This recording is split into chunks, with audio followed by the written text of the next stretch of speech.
Hello, good evening. Welcome back to our channel. അപ്പോൾ ഇന്നും ഒരു ട്രാവൽ വ്ളോഗ് തന്നെയാണ്. വേറൊന്നുമല്ല, നമ്മുടെ ഇവിടെ അടുത്ത് കുറച്ച് പാടം ഏരിയ ഉണ്ട്. അപ്പോൾ അവിടെ പോയി കുറച്ച് കൃഷി, കുറച്ച് ശുദ്ധവായൊക്കെ ശ്വസിച്ച് അങ്ങനെ ഇരിക്കാം എന്ന് കരുതി പോകുന്നതാണ്. അങ്ങനെ പോകുന്ന വഴിയിൽ പഴയ മോഡൽ 2-3 വീടുകളും അതുപോലെ കുറച്ച് കൃഷി സ്ഥലങ്ങളൊക്കെ കണ്ടു. അപ്പോൾ അത് നിങ്ങളെയും കൂടി ഒന്ന് കാണിക്കാം എന്ന് വിചാരിച്ചു. അപ്പോൾ ഇവിടെ കൃഷിക്ക് വേണ്ടിയിട്ടൊക്കെ ഇറിഗേഷൻ നടത്തുന്നൊരു കനാലാണിത്. ഇവിടെ ആളുകൾ വന്ന് കുളിക്കുന്നൊക്കെ ഉണ്ട്. അതുപോലെ കുട്ടികളുടെ ഒക്കെ കുറച്ച് മീൻപിടുത്തവും കളിയും ചിരിയും ഒക്കെ ആണ് ഇവിടെ.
ഈ വാഴ ഇവിടെ ഇങ്ങനെ കൃഷി ചെയ്തിരിക്കുന്ന ആ ഒരു അറേഞ്ച്മെൻറ്റ്, ആ ഒരു ഒത്ത നിരയിൽ അങ്ങനെ നിർത്തിയിരിക്കുന്നുണ്ടല്ലോ, എനിക്കത് ഒത്തിരി ഇഷ്ടപ്പെട്ടു. നല്ല രീതിയിൽ തന്നെ അവർ മെയിൻറ്റെയിൻ ചെയ്ത് നോക്കിയിട്ടുണ്ട് കേട്ടോ. അപ്പോൾ ഇവിടുത്തെ മെയിൻ കൃഷികളെന്ന് പറയുന്നത് ജാതിക്ക ഉണ്ട്, അടയ്ക്കയുണ്ട്, വാഴയുണ്ട്, തെങ്ങുണ്ട്, കൊക്കോ ഉണ്ട്. പാടം ഏരിയ ആകുമ്പോൾ തന്നെ ഈ എരുമേനെയും പോത്തിനെയൊക്കെ നമുക്ക് എന്തായാലും കാണാൻ പറ്റുമല്ലോ അല്ലേ. അതുപോലെ ഇവിടെ ഉണ്ടായിരുന്നു കേട്ടോ.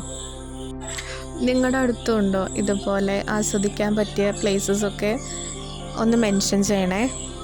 വീണ്ടും കാണാം. ബൈ.